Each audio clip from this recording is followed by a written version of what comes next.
Merci de suivre Evenou TV, votre chaîne préférée. Merci d'avoir accepté en tout cas l'invitation d'Evenou TV. Avec vous, nous allons parler essentiellement de la situation au Mali. On se souvient au début de la crise au Mali, qui avait commencé avec la prise en tout cas d'une partie du territoire malien par le mouvement national pour la libération de l'Azawad. D'abord, c'est quoi concrètement l'Azawad? Bonjour et merci de m'avoir invité. D'abord, l'Azawad, c'est un territoire à la fois politique et physique. Donc c'est un territoire qui a déjà été revendiqué déjà en 1957-58 par des chefs de village et des chefs de tribus qui avaient demandé au général de Gaulle à l'époque de l'indépendance de ce territoire. Mais il n'avait pas donné suite à la demande de ces leaders. Et puis les choses se sont passées de telle sorte que le Mali était devenu indépendant en 1960. L'Azawad compris, appelé le nord du Mali. Et puis il y a eu déjà en 1963 une première rébellion, 1990 à 96, 2006. Et on peut dire qu'en 2012, c'est une révolution populaire menée par un mouvement qu'on peut effectivement qualifier d'indépendantiste. Et puis voilà, donc je peux dire que l'Azawad, c'est un territoire revendiqué par un mouvement populaire dans lequel il y a des personnes ici de toutes les communautés, c'est-à-dire de toutes les ethnies, sur ce territoire, notamment Songhai, Arabes, Peuls et Touaregs essentiellement. Il y a d'autres aussi qui y habitent, qui sont vraiment bienvenus en fait cohabitation. Nous sommes toujours en compagnie de M. Moussa Hadj Azaride, qui est Assaride, je l'ai bien prononcé, c'est ça? Oui, Moussa Assaride. Vous étiez le porte-parole en tout cas de ce mouvement-là. C'est quoi? C'est un mouvement rebelle ou indépendantiste? Revenez un peu à cette connotation. Beaucoup disent que c'est un mouvement rebelle. C'est un mouvement qui a des revendications. On peut dire qu'effectivement le mouvement avait proclamé l'indépendance de l'Azawad, mais que sur l'insistance et la demande de la communauté internationale, aujourd'hui on peut dire que c'est un mouvement autonomiste. Voilà, c'est-à-dire que aujourd'hui nous revendiquons un statut du territoire de l'Azawad, mais c'est à la suite des négociations avec les autorités maliennes que nous pourrons aller plus loin par rapport à ce statut. Nous sommes toujours en compagnie de M. Moussa Hadj Assaride, le porte-parole Europe du mouvement national pour la libération de l'Azawad. Oui, justement, cette question me vient encore en tête. Vous étiez le porte-parole de ce mouvement, puis les rumeurs ont indiqué que vous avez été déchu. Que s'est-il passé concrètement? D'abord, j'ai assumé les fonctions effectivement de chargé de communication. Et puis, nous avons fait tout simplement le congrès, le deuxième congrès de notre mouvement. Et j'ai laissé la place à quelqu'un d'autre, notamment Moussa Hadj Attaher. Et moi, je m'occupe désormais de représenter diplomatiquement le MNLA en Europe. C'est la fonction que j'occupe aujourd'hui, représentant diplomatique du MNLA en Europe. Ça veut dire quoi concrètement? Être un représentant diplomatique d'un mouvement, on va dire, rebelle, certainement? Le mouvement rebelle, mais légitime, qui a des revendications légitimes. Je peux représenter le mouvement en Europe en allant rencontrer les États. Nous avons déjà été reçus par le Quai d'Orsay. Nous sommes reçus par un certain nombre de pays africains déjà et d'ailleurs. Donc je suis en contact avec l'Europe pour le MNLA. On avait aussi vu que le MNLA avait été rejoint sur le terrain il n'y a pas longtemps par d'autres mouvements, en tout cas islamiques. On a parlé d'Atmi, Al-Qaïda au Maghreb islamique, du Mojao, comment dirais-je, du Assadine, et puis aussi on a aussi parlé même de Boko Haram. Concrètement, sur le terrain, qui contrôle quoi? Bon, là, je pense que certains mélangent un peu. Je pense que parce que certains le disent, le font parce qu'ils n'ont pas les clés des compréhensions.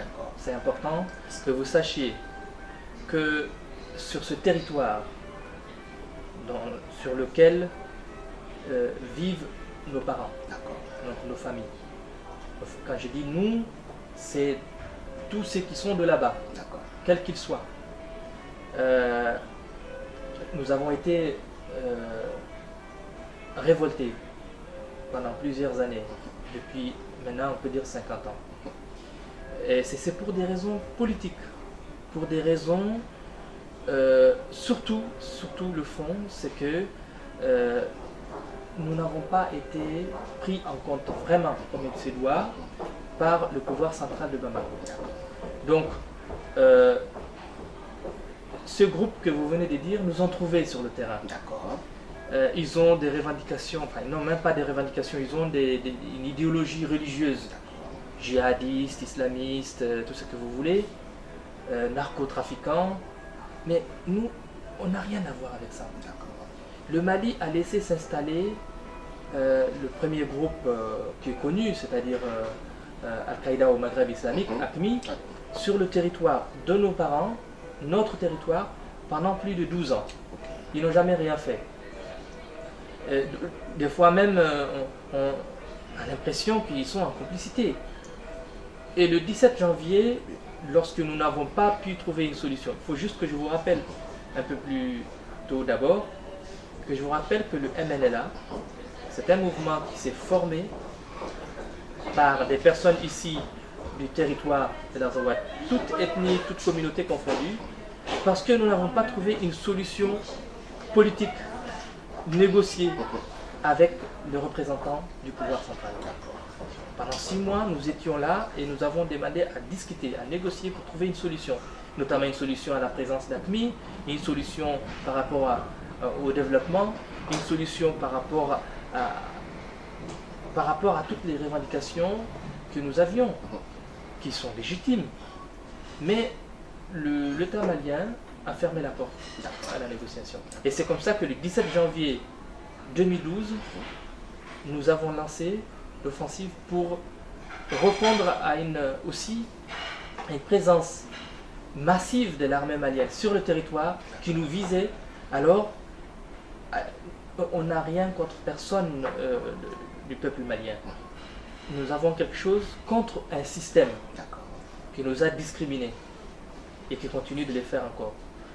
Donc, le MNLA se retrouvait face à l'armée malienne et nous avons vu tout d'un coup surgir des montagnes, des groupes, comme vous les avez cités, qui nous ont compliqué la vie. Il faut le dire, qui nous ont compliqué la vie. Avant, on se demandait pourquoi ils ne rentraient pas dans les villes. Et puis, comme nous avons chassé l'armée malienne, ils sont arrivés. Et à ces moments-là, nous n'étions pas prêts à avoir plusieurs fronts à la fois. Et la population même s'est saisie de notre préoccupation pour dire à ces groupes-là, si vous apportez le nom de l'islam pour vouloir vous installer là, allez-vous-en. Nous n'avons pas besoin de votre islam. Nous sommes déjà musulmans, nous avons un islam tolérant et modéré, nous vivons en parfaite cohésion avec les autres communautés, nous n'avons pas besoin de groupes armés qui se réclament de djihadistes. Concrètement, quels sont vos rapports avec ces mouvements-là vers la fin? Nous n'avons aucune relation avec ces mouvements. Lorsque le 1er avril, nous avons chassé l'armée malienne, la dernière ville s'était libérée de l'armée malienne, c'était la ville de Tombouctou. Nous avons demandé à un de ces groupes, qui est ici de l'Azawad, nous lui avons demandé de présenter un projet politique, de déposer les armes et de présenter un projet politique au peuple de l'Azawad.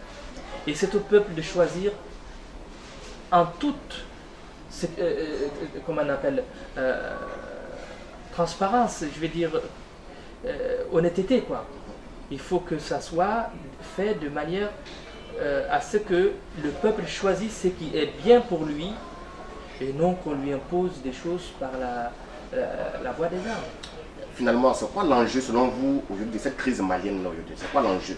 Alors, il faut juste que je vous dise que cette proposition que nous avons faite à Ansardine, nous sommes arrivés à un protocole d'accord, accord de principe, le 26 mai 2012. Et lorsqu'il fallait rédiger le communiqué qui rend public cet accord, nous avons compris que nous n'étions pas sur la même longueur d'onde. Alors, nous avons décidé de rompre immédiatement l'accord. Donc, à partir du 27 mai, il n'y a plus d'accord entre le MNLA et Ansar-Dine. Et les autres mouvements, AQMI, Moujao, Boko Haram, nous n'avons rien à voir avec eux. Au contraire, nous les avons combattus sur le terrain. Depuis le 27 juin, nous sommes en combat avec le Moujao, AQMI, Boko Haram, Agao, Ansongo et Amenaka. Aussi avec l'armée malienne aussi. Ça fait plusieurs fronts pour vous seul. Ben oui, c'est pourquoi des fois, il faut réfléchir, il faut voir un peu comment on peut trouver la forme la plus avantageuse pour nous. Beaucoup parlent aujourd'hui de... La plus avantageuse surtout pour la population, parce qu'il faut rappeler que le MNLA, c'est un mouvement qui défend le peuple de l'Azawad. La population qui a été abandonnée par l'armée malienne, qui a été laissée en otage entre les mains d'AQMI pendant 12 ans. Donc nous n'avons pas voulu, par exemple, livrer bataille non seulement à l'armée malienne, mais aussi aux autres groupes, dans les villes où il y a la population qui est notre population. Comme je le disais, AQMI, Moujao, tous ces mouvements islamiques, donc vous citez, c'est quoi? Qu'est-ce que ces mouvements cherchent concrètement sur le territoire de l'Azawad? Beaucoup parlent de la richesse du sol. Est-ce que c'est pour des raisons économiques que ces mouvements-là sont là, ou purement des mouvements qui sont là pour des raisons, on va dire, religieuses? Nous avons l'impression que ces groupes-là utilisent l'islam comme couverture, mais qui ne sont pas vraiment djihadistes ni islamistes. Ils sont des trafiquants de drogue, ils sont des bandits qui prennent des occidentaux en otage et en échange desquels ils ont de l'argent, des rançons. Et avec ces rançons, ils s'achètent des armes, ils s'achètent aussi les gens, ils s'achètent tout simplement des combattants. Vous voyez? Et ils prennent de l'ampleur. Et ils utilisent l'islam, en principe le djihad, comme on le dit, c'est-à-dire la guerre sainte. On ne l'amène pas sur un territoire déjà musulman. On va l'amener ailleurs, pas dans notre territoire, en Azawad. C'est un territoire, comme je vous l'ai dit, qui pratique un islam tolérant et qui n'a rien à voir avec ce qu'ils apportaient. Alors on a vu qu'ils appliquent les agendas étrangers. Et nous avons vu que lorsque il y a eu l'intervention française, ils ont pris la fuite. Et on l'a vu ce qui s'est passé. Et vous êtes resté sur place, vous êtes resté précisément à Kidal, vous êtes aussi commandé à Tessali, qui vient d'être bombardé par l'armée française. Est-ce que, selon vous, il y a un dysfonctionnement, puisque vous êtes en négociation avec l'armée française sur le terrain et l'armée malienne? Et là, aujourd'hui même, l'armée française est en train de bombarder certainement vos positions. Quelle est votre réaction? L'armée malienne ne bombarde pas les positions du MNLA. L'armée française, s'il vous plaît. Ni l'armée malienne, ni l'armée française. Oui, c'est ça que je voulais dire. C'est que l'armée française ne bombarde pas les positions du MNLA. Le MNLA est connu et reconnu pour ne pas être un groupe terroriste. D'accord. Et le mandat de l'armée française, comme ça a été demandé par le président Dioncounda Traoré, président par intérim du Mali, sauvez-nous de terroristes qui sont en train de nous attaquer. Vous le reconnaissez en tant que président du Mali, Dioncounda Traoré? Vous le reconnaissez? Traoré, comme toute la communauté internationale, est reconnu comme étant le président par intérim du Mali, bien sûr. Donc lui, il a demandé un SOS, il a fait un appel SOS au président français. Nous sommes attaqués par des terroristes, à Konna, à Djabali, aidez-nous. Alors, l'armée française est arrivée pour combattre les terroristes.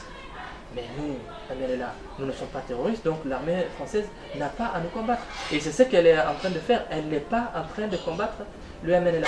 Les bombardements que vous entendez à Tessalit ou ailleurs, ce sont des bombardements sur des cibles terroristes. Sur des cibles terroristes. Et il ne s'agit pas du MNLA. Le MNLA n'est pas parti parce que nous sommes chez nous. Et le ministre de la Défense français l'a reconnu en disant que l'objectif de l'armée française n'est pas de combattre, il nous a appelé les Touaregs, mais le MNLA, ce n'est pas un mouvement Touareg, c'est un mouvement populaire dans lequel il y a bien sûr des Touaregs, effectivement en majorité, mais il y a aussi les autres communautés. Donc il dit que les Touaregs sont nos amis et nous n'avons pas à les chasser de chez eux. Beaucoup racontent comme quoi le MNLA aurait été financé par la France au départ et que c'est parce que le MNLA a commencé à perdre le terrain au nord avec l'envahissement des autres mouvements rebelles que la France intervient le 10 janvier dernier. Beaucoup disent. Voyez, donc les dit-on, il y en a beaucoup. La réalité est autre. Et la vérité finit toujours par triompher. Le MNLA n'a été financé par personne. Ni un pays, ni organisation. Les gens spéculent. Donc nous avons lancé une offensive pour protéger notre population. Vous êtes armé quand même, on ne lance pas une offensive les mains nues. Non. Il y a des gens qui ont quitté l'armée malienne. D'accord. Qui ne se sentent plus en sécurité et qui ne se sentent plus vraiment maliens, on va dire. Par une discrimination donc on veut dire que les armes que vous utilisez sont les armes qui viennent de l'armée malienne, c'est ça? Je n'ai pas fini. Donc l'armée malienne, donc des casernes du Mali, des casernes aussi de la Libye.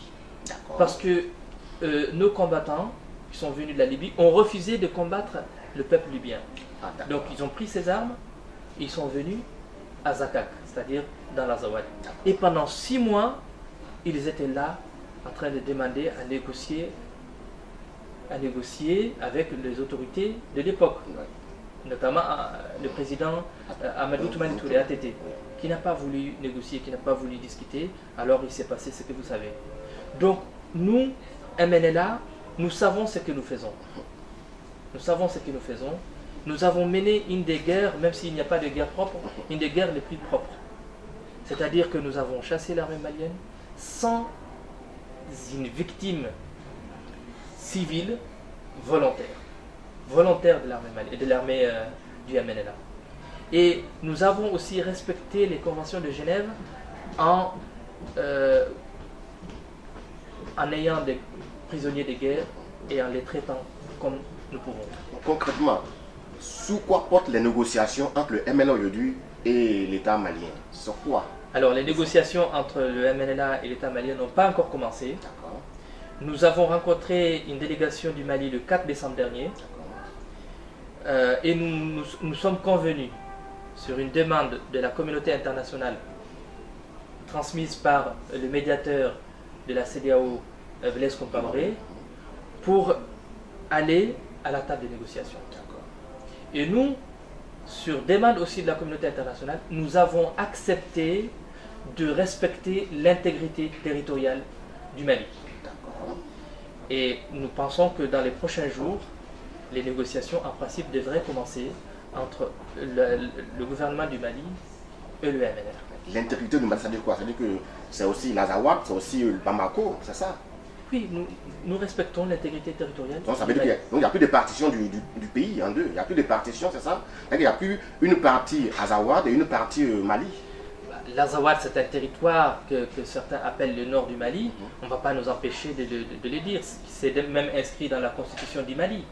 L'Azawad, c'est ce que certains appellent le nord du Mali. D'accord. Donc nous avons accepté, sur la demande de la communauté internationale, pour qu'il y ait des négociations avec le gouvernement du Mali, l'intégrité territoriale du Mali.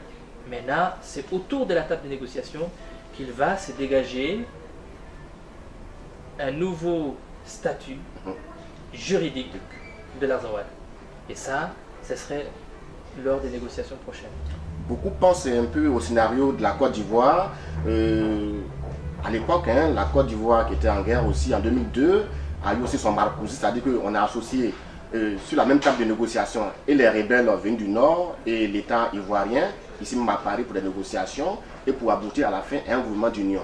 Vous pensez que dans le cas du Mali, il se pourrait qu'on aboutisse bientôt à l'issue de ces négociations-là à une table ronde qui va associer et le MNLA et l'État malien pour aboutir à un accord, ou même aussi aboutir aussi à un gouvernement d'union dans lequel le MNLA va participer?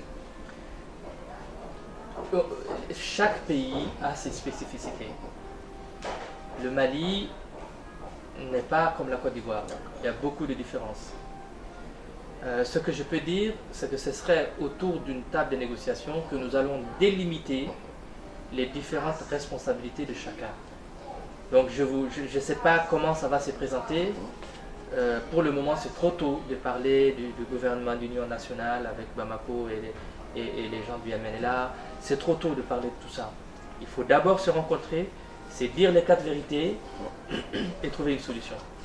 Une solution qui puisse permettre à ce que la paix revienne, à ce que le développement soit enclenché, à ce que justice soit rendue aux victimes, à ce que la spécificité de l'Azawad soit reconnue et respectée par les autorités de Bamako, mais aussi par la communauté internationale. Finalement, c'est quoi? Si demain l'État malien vous donne des garanties de développement, et vous intègre dans l'administration malienne, vos revendications sont satisfaites, il n'y a plus d'armée d'Azawad, la situation pourrait se normaliser au Mali?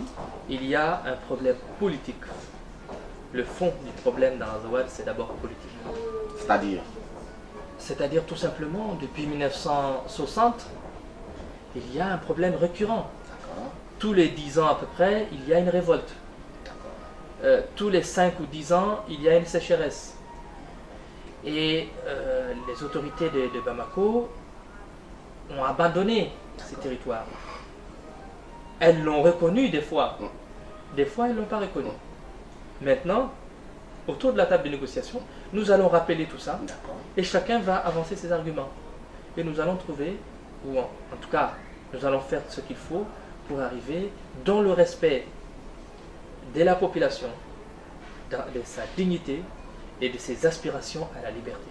Il faut savoir que aujourd'hui, effectivement, l'armée malienne, avec l'armée française, oui, ont pu prendre la ville de Gao, oui. Tombouctou, mais que dans la région de Kidal, il n'y a que le MNLA, l'armée française et les Tchadiens. D'accord. Et l'armée tchadienne. D'accord. Et qu'il y a d'autres localités qui sont contrôlées par le MNLA. D'accord. Et que nous sommes en collaboration avec tous les groupes, toutes les armées, je vais dire, qui sont aujourd'hui dans les territoires que nous contrôlons. C'est quoi cette territoire? On connaît Tessali, on connaît toute la région, il y a toute la région de Kidal, la ville de Kidal, la ville de Khalil, la ville de Tinzawatan.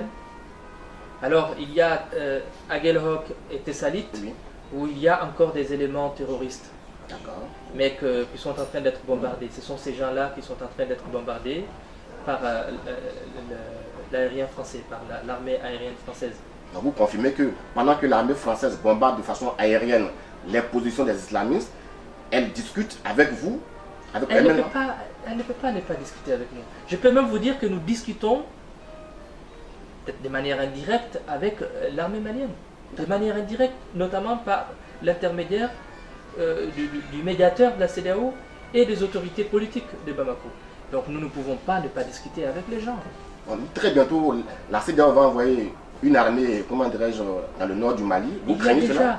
Il y a déjà les Nigériens qui sont à Gao. Il y a d'autres armées qui sont déjà arrivées sur le territoire. Mais aujourd'hui, la situation préoccupe par rapport au terrorisme. Nous, MNLA, le monde entier aujourd'hui sait qui nous sommes. Beaucoup disent que l'État malien ne vous prend pas au sérieux parce que bon, vous confondez aux autres islamistes, aux autres rebelles. Donc une telle négociation entre vous et l'État malien, est-ce que ça va prospérer? Est-ce que ça va avoir un succès? Je pense que peut-être que certains n'ont pas les clés de compréhension. Parce que longtemps, ils ont été bernés par les autorités de Bamako et une certaine presse qui, elle aussi, peut-être n'a pas les clés de compréhension. Parce qu'elle n'est pas sur place, parce qu'elle n'est pas bien renseignée. Quand une certaine presse dit que l'armée malienne avec l'armée française est arrivée à Kidal, ils sont en train de combattre les islamistes du côté des Tessalites, tout le monde sait qu'il n'y a pas d'armée malienne à Kidal. et les autorités françaises le confirment aujourd'hui dans les médias. Donc, il ne faut pas que les hommes politiques du Mali suivent la vague de la propagande. Je ne dis pas tous les politiques maliens, mais en tout cas, il y a certains, malheureusement, qui suivent ce que veut une certaine population, que je respecte. Je respecte toute la population du Mali, quelle qu'elle soit. Et je rappelle que le MNLA n'a jamais eu quelque chose contre une ethnie ou contre le peuple malien. Nous avons un problème avec le système malien. Et nous sommes en train d'essayer de trouver des solutions avec ce système malien. Et la communauté internationale aujourd'hui est engagée pour aider à ce que lumière soit faite sur ce qui s'est passé, que des observateurs soient sur le terrain, éventuellement des casques bleus de l'ONU soient sur le terrain, que la Cour pénale internationale se saisisse, elle était déjà en train d'enquêter, et que justice soit rendue aux victimes. Depuis 1960 à nos jours, quel que soit celui qui est auteur, il doit être puni selon ses actes, reconnu et avec des preuves à l'appui. Une dernière question. Un rapport de l'ONU avait indiqué tout récemment un lien entre certains groupes islamistes, certainement le MNLA, et... Attention, le MNLA n'est pas un groupe islamiste. D'accord, ok. Donc c'est un groupe islamiste, Hakimi en Sardine, et des partisans de l'ancien président ivoirien Laurent Gbagbo. Est-ce que vous avez eu écho de cette information-là? Je n'ai aucun commentaire à faire sur ça. Non seulement nous ne sommes pas un groupe islamiste ni terroriste, mais nous n'avons aucun lien avec aucun groupe autre, où qu'il soit et qui qu'il soit. Donc je n'ai aucun commentaire à faire sur ça. Je n'ai aucune information en rapport à ça. C'était M. Moussa Hadj Assarid, le représentant diplomatique du mouvement national pour la libération de l'Azawad. Vous l'avez compris, le MNLA n'est pas un mouvement islamique, plutôt un mouvement indépendantiste, en tout cas qui lutte pour retrouver en tout cas son indépendance et rentrer aussi dans le développement du Mali, contribuer aussi en tout cas à l'essor économique du Mali. Et très bientôt, comme il a dit, hein, il y aura des négociations entre le Mali, entre l'État malien et ce mouvement, qui n'est pas un mouvement rebelle, on l'a si bien compris, mais qui compte en tout cas... C'est un mouvement rebelle. Vous le confirmez? Oui, c'est un mouvement rebelle, autonomiste, indépendantiste, mais il n'est pas ni islamiste, ni terroriste. Merci de suivre VNTV et à bientôt. Merci monsieur. Merci à vous.